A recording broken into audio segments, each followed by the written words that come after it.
Hey everyone.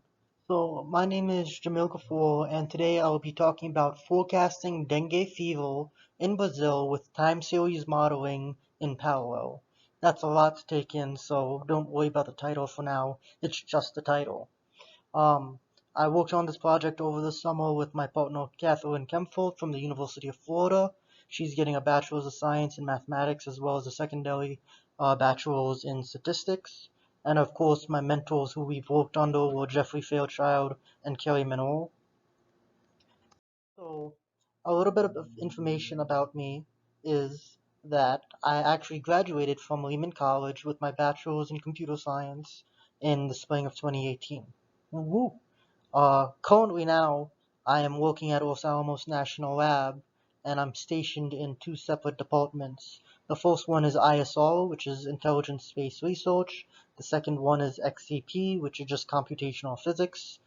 And I have little to no knowledge about science in space or anything with to do with physics. So it's a lot of fun learning new things about that.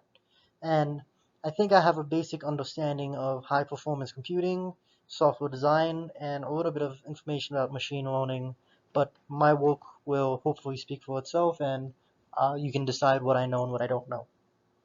Now, moving forward, let's ask the most important question. What are we doing? Well, before we can ask that, we have to figure out what we're doing and get some background knowledge. So the background knowledge is as such. Dengue fever is a mosquito-borne virus that affects 390 million people a year. Now, when you have 390 million people that are sick spread all across the world, well, if you're sick, you can't go to work, you can't contribute to society, you feel bad, and then you're a hindrance to that society because you are sick.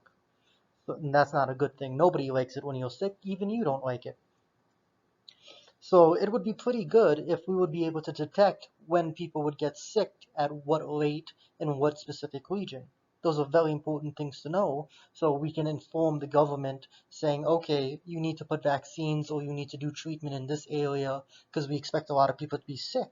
So that way they either don't get sick or they get sick and for a small amount of time.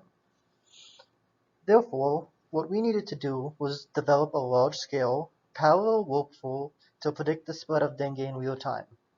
But if we took out the parallel workflow, we'd have a large-scale predictor for the spread of dengue.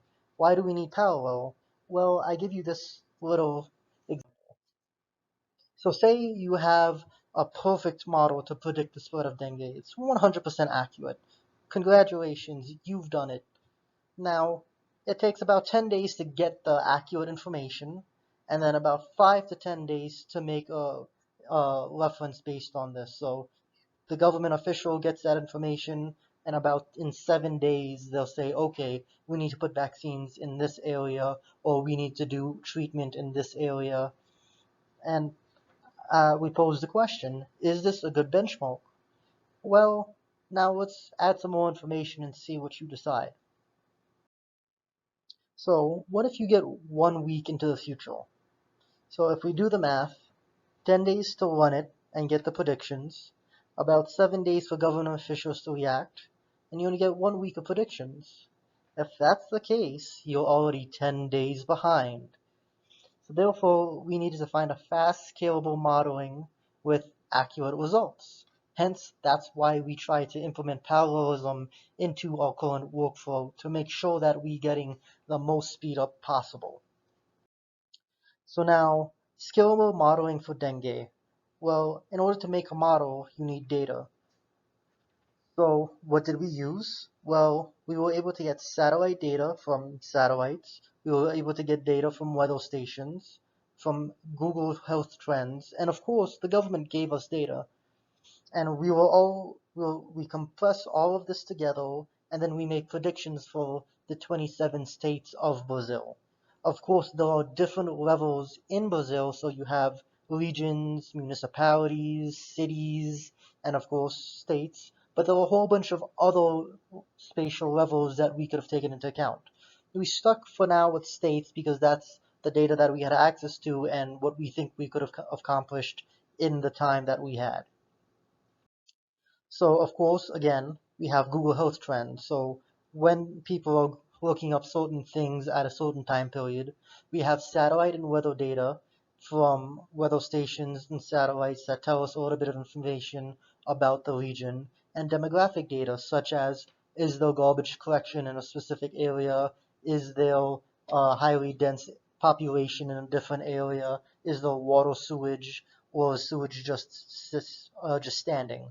These are all things that we needed to know in order to do it, because mosquitoes like to live in hot, humid areas with lots of open water.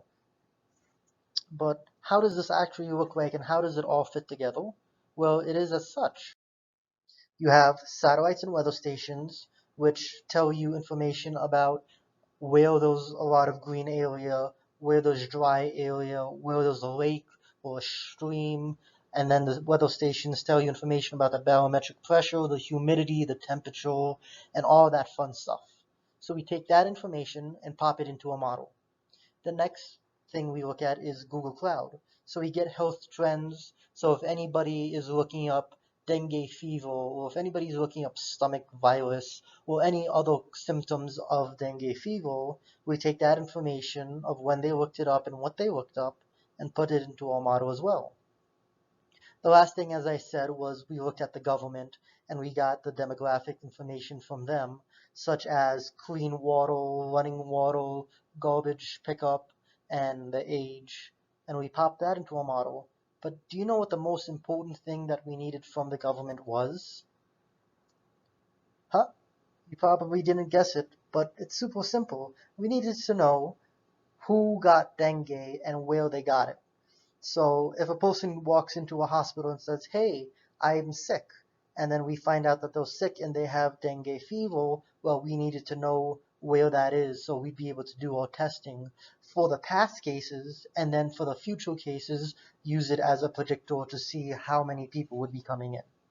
So all of this information from all these different data streams came together and were implemented into a model.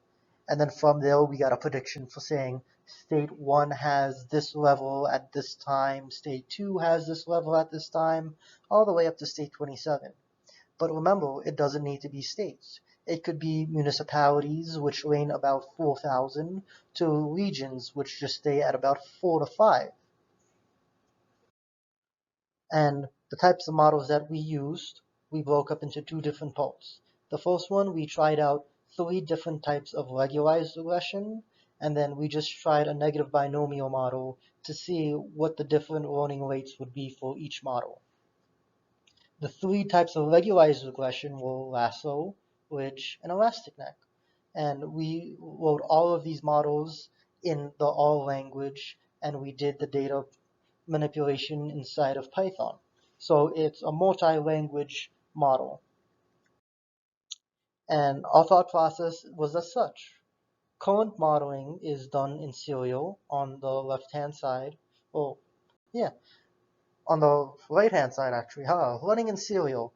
So you're waiting for one process to run, i.e. one state, and then after that state finishes running, you run second state, and then the third state, and the fourth state. But most computers today are quad-core, or most nodes have multiple processors on it. So why would we just let those go to waste?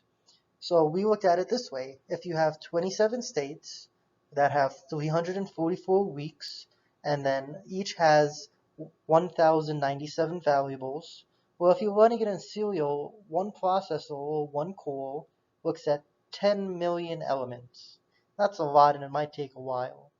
But we can divide that by 27 if we broke it up. For each individual state, it gets a processor. So you have the 27 states by 344 weeks with 1,097 variables, but it's running on 27 different cores. Therefore, you're looking at about 400,000, uh, 400,000 elements. That's not as bad as 10 million. And it'll have a huge speed up. And then you can even decrease this more based on how many regions you're looking at.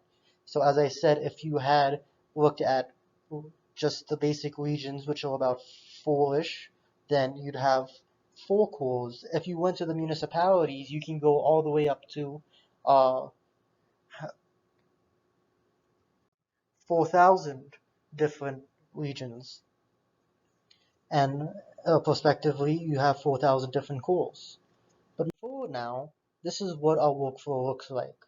So as you can see in Python, we were able to do the input by leading in the data, and then from there we separated all the data saying this is the space for state 1, this is the space for state 2, all the way down, and then we ran it on different cores. So here you have state 1 going on core 1 all the way up to state 24 on core 24.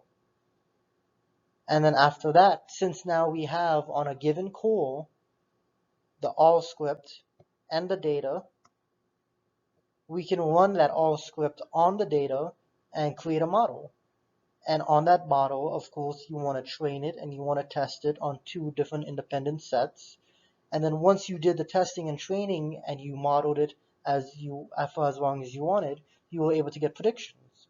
And all of this was produced on an individual core in all. So now for core 1, you have the model prediction 1, and then for core n, you have model prediction n. But all of these are separated, so you bring them back up to the Python level and you get a really nice output file that has everything in one combined area. Now, this is the workflow that we used, and it was pretty interesting because, as you can see in this graph here, that we've seen a huge speed up. So for the linearized regression, which are on this side of the graph, you can see that we had a speed up about 39%, 38%-ish. And for the negative binomial, we have a speed up of 42. Now the thing to remember is that these don't look like a 42%, but we are using a log graph. So as you go up, the amount of space varies. And when we did our training versus our testing, we could see that our error was pretty low for the linearized regression. Remember, we said 390 million people.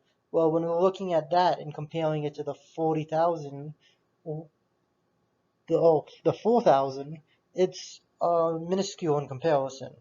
The negative binomial was kind of worse, but still it was pretty well off from what we were expecting. Now, how do we compare this into something more friendly? Well, you have a high prediction week right here, and this is what we predicted. They look pretty similar. Now, the thing that we have to say is in some regions like the Amazon or places where there was not a lot of people, or we did not have enough data, so we actually over-predicted the low and under-predicted the high. But the order of magnitude still stays the same. So we can tell it's going to be very bad in this area, or it's going to be not as bad in this area, but we just don't know how much because the data wasn't there. And this can be shown as well in the low week, where we're over predicting the low in some regions.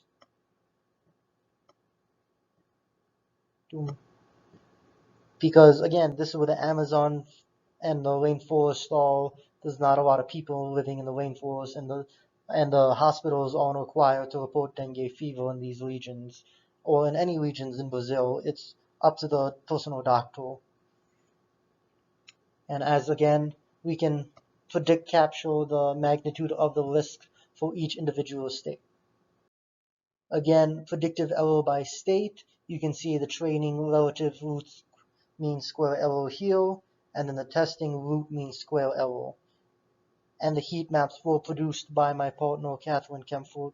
Woo, thanks, Catherine. In conclusion, we actually did pretty well okay, I think, in high predictive accuracy for dengue fever in given states. And we did get to decrease the runtime by about 42%, which it's okay, we can do better, but for the time being, that's what we were able to get. And this is all based on embarrassingly parallel code. Moving forward, what we were interested in doing is doing different spatial levels. So as I said before, we had different regions, we had municipalities, we had states, we had micro-regions, all with a different number and different resolution in the country of Brazil. Of course, we wanted to turn what we made into an API so other people would be able to decrease their runtime and use our API on their code. And special thanks, of course, again to Catherine Kempford from the University of Florida for helping me produce this and working with me on the project. Uh, we would also like to thank our mentors, Kelly Manole and Jeffrey Fairchild, who also work at the lab, and of course the summer school that allowed us to make this a reality, the Parallel Computing Summer School, especially the co-leads of that program, Hey Anam, Bob Lopney, and Chris Gallett, Chris with a K, and all of our code will run on the Darwin cluster at Los Alamos National Lab. And thank you for your time. I hope you enjoyed the talk. Have a nice one. Feel free to ask me any questions, and you know where to find me.